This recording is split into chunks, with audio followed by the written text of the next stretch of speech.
প্রতিবেশীকে বন্ধু দেশ বলে তাদের উপর খবরদারি চালানোর কূটকৌশল অনেক আগে থেকেই রপ্ত করা আছে ভারতের। ফেনীর পরশুরামে বিলোনিয়া সীমান্ত এলাকায় সীমানা নির্ধারণের এক দশক পরও ফেনীর মুহুরীরচরে 92 একর জায়গায় যেতে পারছে না বাংলাদেশিরা।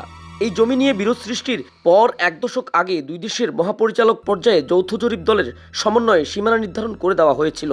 তবুও স্থায়ী পিলার স্থাপনে অনীহা প্রকাশ করছে ভারত। সরজমিনে গিয়ে দেখা যায় উপজেলার নিজ কালিকাপুর সীমান্তবর্তী ১৫৯ পিলার থেকে বিলোনিয়া স্থলবন্দরের ১৬০ পিলার পর্যন্ত পিলার দুটির মাঝখানে প্রায় ৪৭টি সাব পিলারের নদীতে বিলীন হওয়ায় এ বিরোধ সৃষ্টি হয়। সীমানা নির্ধারণ করে ওই সময় সেখানকার কাঠের পিলার স্থাপন করে দিলেও ভারতের পক্ষ থেকে স্থায়ী পিলার নির্মাণের সম্মতির অভাবে এখনো পর্যন্ত এই সমস্যাটি রয়ে গেছে বলে জানান স্থানীয়রা।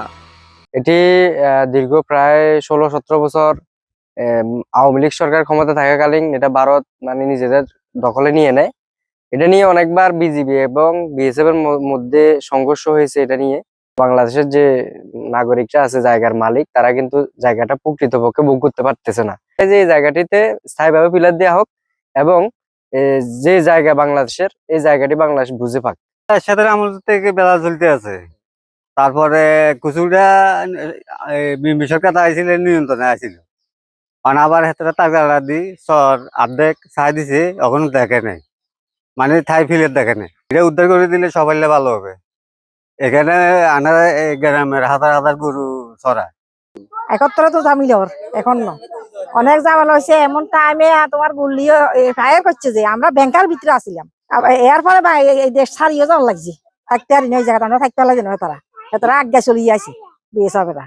এদিকে চলতি বছর ভারতীয় পানি আগ্রাসনে ফেনীতে ভয়াবহ বন্যায় ক্ষতিগ্রস্ত মুহুরীরচর এলাকায় নিজ কালিকাপুরের বল্লারমুখ সীমান্ত এলাকায় বেড়িবাঁধ পুনর্নির্মাণ গুরুত্ব সহকারে বিবেচনায় নিয়েছে বাংলাদেশ সরকার। কিন্তু মুহুরীরচরের এ বিরোধ এক দশক পরও ঝুলে থাকায় এ ব্যাপারে ঠিকাদারের মধ্যে দেখা দিয়েছে শঙ্কা।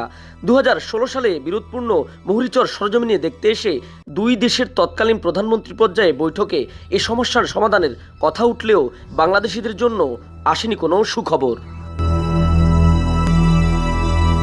২০১৭ সালের ১৫ই জুলাই ভারতীয় সীমান্তরক্ষী বাহিনী বিএসএফ এর মহাপরিচালক বাংলাদেশে এসে সীমান্ত হত্যা বন্ধ, ফেনীর দীর্ঘদিনের ঝুলে থাকা মুহুরীরচর সমস্যার স্থায়ী সমাধানের আশাবাদ শুনিয়েছিলেন।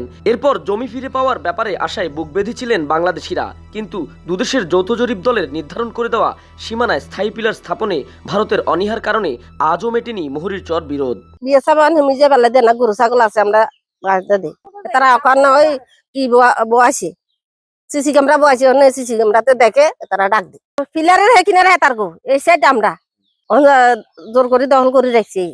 সংশ্লিষ্ট সূত্রে জানা যায় মুহুরীরচর দখলে রাখতে ১৯৭৯ থেকে ১৯৯৯ সালের ২২ আগস্ট পর্যন্ত ভারতীয় বিএসএফ ও বিজিবির মধ্যে গুলি বিনিময় হয়েছে। ১৯৯৪ সালে ১৫ই জানুয়ারি বিএসএফ এর গুলিতে প্রাণ হারান বাংলাদেশের বাউরপাথর গ্রামের বিয়াদন বিবি নামের এক নারী। ফেনীর বিজিবি ৪-এর অধিনায়ক লেফটেন্যান্ট কর্নেল মোহাম্মদ মোশাররফ হোসেন জানান, দুদেশের জরিপ দলের নির্ধারিত সীমানায় কাঠের পিলার রয়েছে, তবে বিরোধপূর্ণ জায়গায় কেউ চাষাবাদ করতে পারছে না। বাংলাদেশ ভারত সীমান্তে জেগে ওঠা মুহুরীরচরের আয়তন ৯২.১৪ একর। এ চর নিয়ে ২০১১ সালের ৮ আগস্ট থেকে ৩১ আগস্ট পর্যন্ত উভয় দেশের ভূমি মন্ত্রণালয়ের মধ্যে একটি প্রটোকল স্বাক্ষরিত হয়। ৯২.১৪ একরের মধ্যে বাংলাদেশ পায় ৭১.৯৪ একর এবং ভারত পায় ২০.২০ একর।